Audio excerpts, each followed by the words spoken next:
تو ان کا کوئی احسان نہیں چکا سکتا. کتنی ان کی شان ہے. ذرا میں ایک حدیث سے بات کا مفہوم آپ کے سامنے رکھ دوں, آپ غور کریں. بات میں تقریر کرنے کی طرف جا رہا ہوں. بخاری شریف یہ حدیث موجود ہے اور اس کا مفہوم, ایک اللہ کا نیک بندہ تھا اور اس نے 500 سال عبادت کی تھی, لیکن 500 سال عبادت میں کوئی حقوق العباد کی کہ معاملے میں کوئی کمی نہیں تھی, کیونکہ وہ گیا ہی نہیں تھا. تو حقوق العباد بندوں میں رہتا نا, کوئی مسئلہ بنتا, وہ تو دریا کے اندر رہا. اللہ نے اس کے رہنے کا انتظام بھی کر دیا, کھانے پینے کا بھی انتظام کر دیا, وہاں عبادت کرتا رہا. جب روح نکلی تو سجدے میں نکلی, اور جبریل امین علیہ السلام حضور سے بات کر رہے تھے اور عرض کر رہے تھے کہ اتنی عرصہ اس نے عبادت کی, کوئی ریاکاری نہیں, کوئی دکھلاوا نہیں, کسی کا دل توڑا نہیں, اللہ کی اطاعت ہی کرتا رہا ہے. جب قیامت کا دن ہوگا, وہ حاضر ہوگا, تو فرمایا جائے گا کہ تو میری رحمت کی وجہ سے جنت میں داخل ہو جائے. جب یہ مجدہ سنے گا تو وہ کہے گا میری عبادت, میرے عمل, اتنے 100 سال عبادت کی, یہ گناہ کوئی نہیں. تو آج اللہ پاک فرما رہا ہے کہ رحمت سے جب میرے عمل کہاں کے, میری عبادت کہاں کے.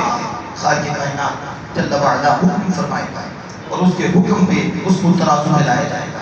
اس کی آنکھ نکالی جائے گی, ایک پلڑے میں رکھی جائے گی, دوسرے پلڑے میں 500 سال کی پیریاں, ایک لمحہ بھی اس بندے نے گناہ نہیں کیا.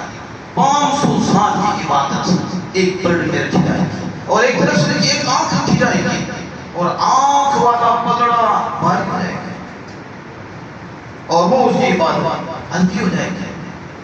وہ بندے خدا, تو ایک نعمت کا بدلہ نہیں چکا سکا. مجھے بتا, جو تو سجدہ کرتا رہا, سجدے کی توفیق تجھ کو کس نے دی؟ جو تیری آنکھ کام کرتی رہی, یہ کس کے فضل سے ہوا؟ یہ نعمت کس نے دی؟ اس پر روشنی کس نے جاری رکھی؟ یہ تیری سماعت کس نے سلامت رکھی؟ یہ تیرے سجدے کس نے توفیق دی؟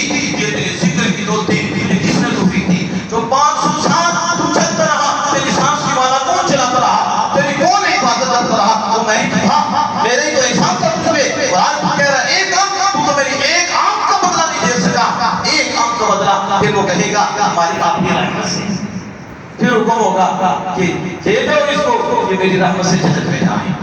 اب میں عرض کرنے لگا ہوں, یہ وجود میرا والدین کے ذریعے, تو ایک آنکھ کا بدلہ, آنکھ کتنی قیمت رکھتی ہے, تو ماں کتنی قیمت رکھتی ہے, باپ کتنی قیمت رکھتی ہے.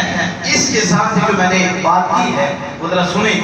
10-12 وجود ماں کے ذریعے آئے, باپ کے ذریعے آئے, اس وجود کی اتنی شان ہے کہ ایک آنکھ جو رب نے دی ہے اس کا بدلہ نہیں بن سکتا. میں پوچھتا ہوں جن کے صدقے ساری کائنات بنی ہے, ان کا کتنا بڑا احسان ہے ہمارے اوپر, اور ان کی کتنی بڑی شان ہے.